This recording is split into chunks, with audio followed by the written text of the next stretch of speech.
5, 4, 3, 2, 1 start. उपाध्यक्ष महोदय, दूसरी बात मैं संचार विभाग के संबंध में कहना चाहता हूँ।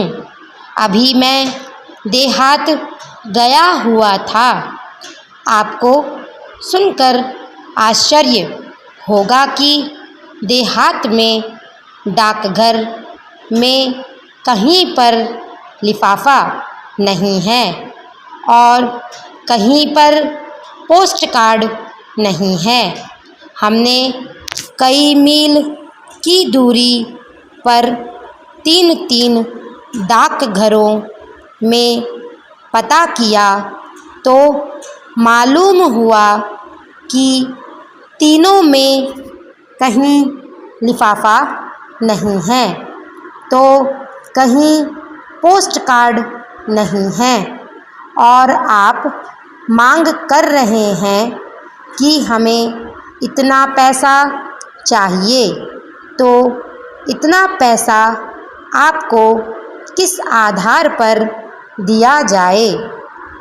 दूसरी बात मैं कहना चाहता हूँ कि आपने मांग में कहा कि शिक्षा मंत्रालय को एशियाई खेल के नाम पर पैसा दीजिए।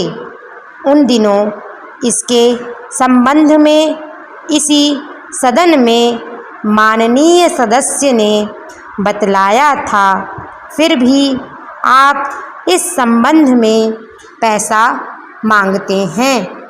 मैंने आपसे शिक्षा मंत्रालय के संबंध में एक प्रश्न पूछा था कि जो अशिक्षित लोग हैं, जो आपकी शिक्षा प्रणाली है जिसके कारण से बेरोजगार पैदा होते हैं, बेकार पैदा होते हैं, इस संबंध में शिक्षा में क्या परिवर्तन करने जा रहे हैं।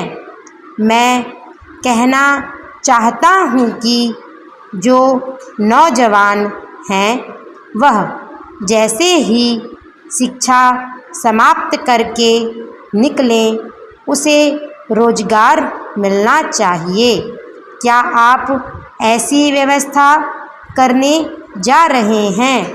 आपकी शिक्षा पद्धति ऐसी है जो बेकारों की फौज जमा कर रही है। इस हिंदुस्तान में 2/3 लोग अशिक्षित हैं और 60 लाख लोग शिक्षित बेकार हैं। जहां उनकी फौज इस तरह से खड़ी होती जा रही है, उनके लिए आपके पास पैसा नहीं है कि आप उनको किस तरह से शिक्षा में आमूल परिवर्तन करके शिक्षित करें। आपके पास पैसा तो है, परंतु एशियाई खेल के नाम पर है। इसलिए हमारी पार्टी और हम लोगों ने इसका कड़ा विरोध किया है और अभी भी मैं विरोध करता हूँ कि आप जितना पैसा मांग रहे हैं, इस पैसे को आप लोगों को शिक्षा देने में खर्च करें। शिक्षा ऐसी हो कि उसका भविष्य निश्चित हो सके। उसका भविष्य जो अंधकार में है उसको एक आशा की किरण दिखाई पड़े। जब इन सब चीज़ों को कर ले तो मैं कहना चाहता हूँ कि हमारे जैसे लोग खेलों के विरोधी नहीं हैं। हमें आवश्यक वस्तुएं और इसके साथ ही 2 वक्त की रोटी भी मिलनी चाहिए।